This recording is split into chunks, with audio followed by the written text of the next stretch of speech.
ছানার গজা মিষ্টির মধ্যে মিষ্টির সেরা একটা রেসিপি। এমন গজা না বানিয়ে খেলে পুরো আফসোস থেকে যাবে। শুধুমাত্র দুধ আর চিনি দিয়ে একদম সহজভাবে বানিয়ে দেখুন, নিজেরাও খেয়ে পুরো অবাক হয়ে যাবেন। এমন গজা যদি ভুলেও একবার বানিয়ে খাওয়া হয়, সারা জীবন দেখবেন এই গজার স্বাদ পুরো মুখে লেগে থাকবে। বাড়ির ছোটখাটো অনুষ্ঠানে বানাতে পারেন, সবাই খেয়ে ভীষণ পছন্দ করবে। নমস্কার বন্ধুরা, নতুন একটা পর্ব দেখার জন্য আপনাদের সকলকে স্বাগত জানাই। আজকে তৈরি করে দেখাবো একদম সহজভাবে ছানার গজা। সামনে আসছে রথযাত্রা। রথযাত্রাতে কিন্তু আমরা প্রত্যেকে একটু গজা বানিয়ে থাকি। তবে এরকম ভাবে কিন্তু অল্প একটু ছানার গজা বানিয়ে সাইডে রাখতে পারেন। খেতে দারুণ লাগে এই গজাটা। চলুন, আশা করছি আজকের এই ছানার গজার রেসিপি অনেক ভালো লাগবে। আজকে গজা বানানোর জন্য আমি এখানে ফুল ক্রিম প্যাকেটের দুধ নিয়েছি 1.5 লিটার। আপনারা কিন্তু চাইলে আরো কমও দুধ দিয়ে তৈরি করতে। প্রথমে দুধ থেকে ছানা কাটিয়ে নেব।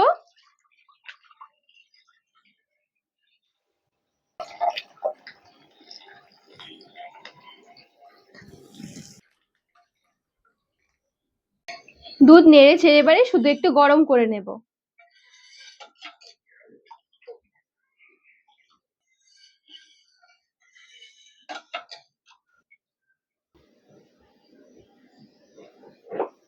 দুধটা এখানে সুন্দরভাবে ফুটিয়ে নিয়েছি। এদিকে একটা বাটিতে 3 থেকে 4 চামচ নিয়ে নিচ্ছি ভিনিগার। ভিনিগারের সাথে সমপরিমাণ জল মিশিয়ে নেব। এবারে ভিনিগার মেশানো জলটা দিয়ে ছানা কাটিয়ে নেব। আজ আমি গ্যাসের আঁচটা বন্ধ করে দিয়েছি। একদম একটু কিছুক্ষণ অপেক্ষা করলে দেখবেন ছানা সুন্দরভাবে কেটে যাবে। এই দেখুন কত সুন্দরভাবে ছানাটা আলাদা হয়ে গেছে। একদম সফট একটা ছানা তৈরি করব, সেজন্য আমি একদম গ্যাসের আঁচটা বন্ধ করে দিয়েছি। যখনই ছানাটা এরকম আলাদা হয়ে যাবে, যতটা তাড়াতাড়ি সম্ভব এই জল থেকে ছেঁকে নিতে হবে। পরিষ্কার একটা রুমালের মধ্যে ছেঁকে নিচ্ছি।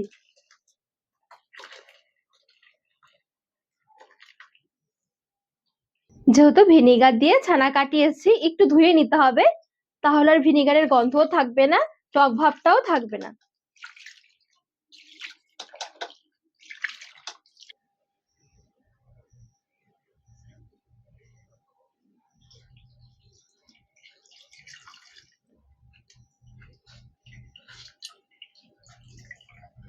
যতটা সম্ভব হালকা হাতে চেপে চেপে এক্সট্রা জলটা বের করে নিতে হবে। আবার কিন্তু খুব বেশি এটা চাপাচাপি করার দরকার নেই, তাহলে কি ভেতর থেকে ছানাটা অনেকটা ড্রাই হয়ে যাবে, শক্ত হয়ে যাবে ছানা। এবারে ছানাটুকু একটা বড় সাইজের থালার মধ্যে নিয়ে নিচ্ছি। হাত দিয়ে প্রথমে ভেঙে নেব একটু।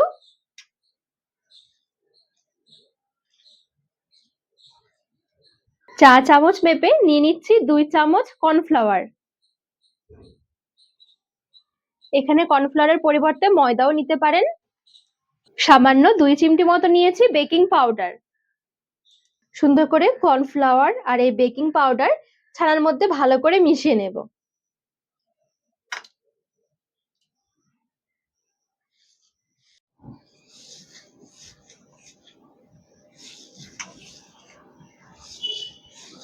বেশ সুন্দর করে এখানে মেখে নিয়েছি। দেখবেন মাখাতে মাখাতে অনেকটা এটা ডোয়ের মতন তৈরি হয়ে যাবে।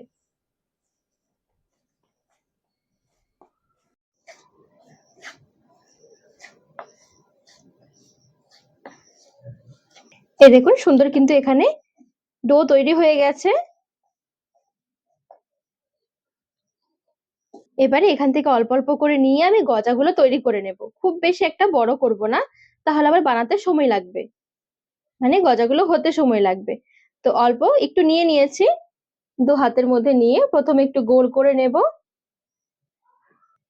হালকা যখন সুন্দর গোল হয়ে যাবে, একটু লম্বা করে নিচ্ছি। লম্বা করে ঠিক হালকা করে একটু চ্যাপ্টা করে দিচ্ছি। এই দেখুন ঠিক এরকম করে তৈরি করব।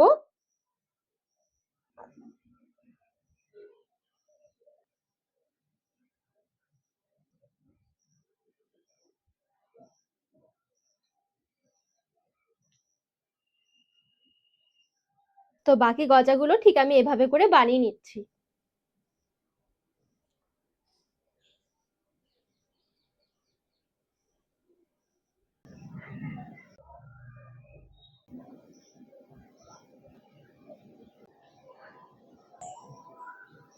তো এখানে সবগুলো গজা খুব সুন্দর করে তৈরি করে নিয়েছি।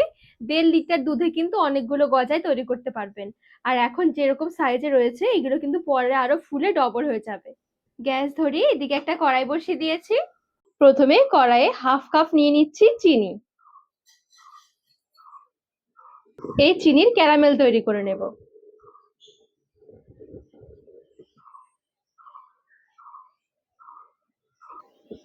আস্তে আস্তে করে দেখবেন খুব সুন্দর কিন্তু চিনি গলতে থাকবে।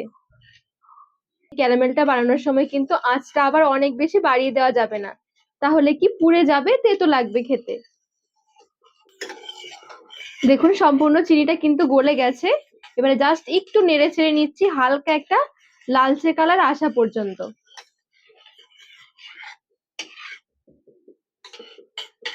এবারে আরো দিয়ে দিচ্ছি 1.5 কাপ চিনি, দিয়ে দিচ্ছি জল,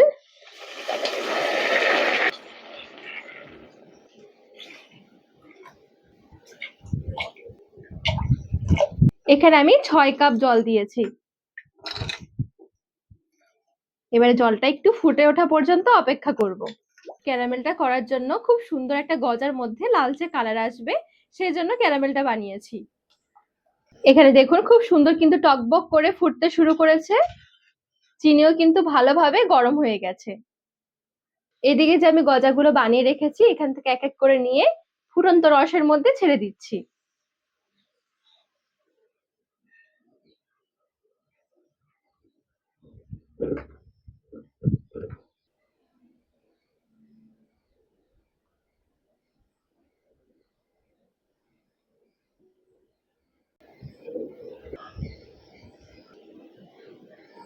এবার একটু ঢাকা দিয়ে দিতে হবে। আর ঢাকনাটা কিন্তু পুরোপুরি দেবো না, একটু ফাঁকা রাখবো, তা না হলে আবার রসটা উপচে পড়বে। আর ঢাকা দিয়ে মোটামুটি 10 মিনিটের জন্য গ্যাসের আঁচটা বাড়িয়ে এভাবে করে ঢেকে রেখে দেব।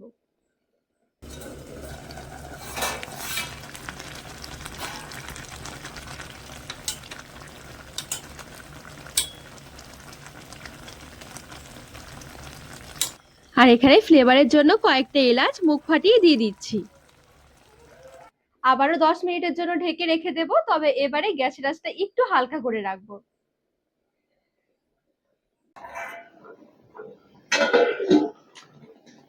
ঢাকা দিয়ে আরো 10 মিনিটের জন্য আমি এভাবে করে কিন্তু ফুটিয়ে নিয়েছি হালকা আঁচে।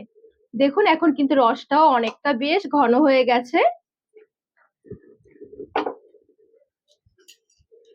একটু গজাগুলো তুলে দেখাচ্ছি,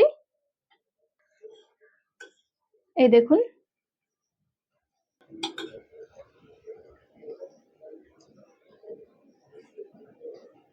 আর রসটা একটু দেখিয়ে দিচ্ছি, এই দেখুন রসের মধ্যে কিন্তু বেশ সুন্দর তার হতে শুরু করেছে। তার মানে কিন্তু এখানে গজার জন্য পাকটাও রেডি হয়ে গেছে। এবারে যেটা করতে হবে ঠিক এইভাবে করে রসের মধ্যে রেখে দেব, আঁচটা বন্ধ করে। একদম কিছুক্ষণের জন্য আমি 5 মিনিট ধরে রেখে দিয়েছি। 5 মিনিট পর কিন্তু এগুলো এই রস থেকে তুলে নিতে হবে, তা না হলে কিন্তু আবার রসটা বেশি চিটকে জমে যাবে আর এই গজাগুলো ভেঙে যাবে তুলতে গিয়ে। তো এবারে আমি আস্তে আস্তে করে ছেঁকে তুলে নেব।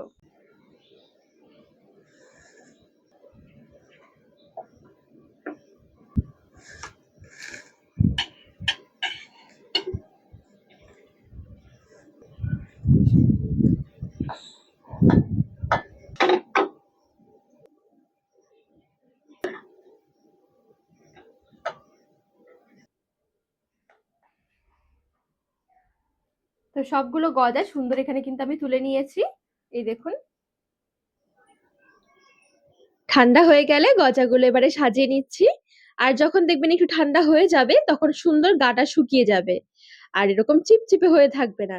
এগুলো কিন্তু আপনারা অনেকদিন পর্যন্ত সংরক্ষণ করে রেখে রেখে খেতে পারবেন। সহজে গজাগুলো নষ্ট হয় না, অনেকদিন ভালো থাকে। চলুন এবার একটুখানি ভেতর থেকেও ভেঙে দেখিয়ে দিচ্ছি কতটা সুন্দর হয়েছে। এতটা সুন্দর হয় এগুলো খেতে, একবার বানিয়ে দেখবেন পুরো মুখে লেগে থাকবে।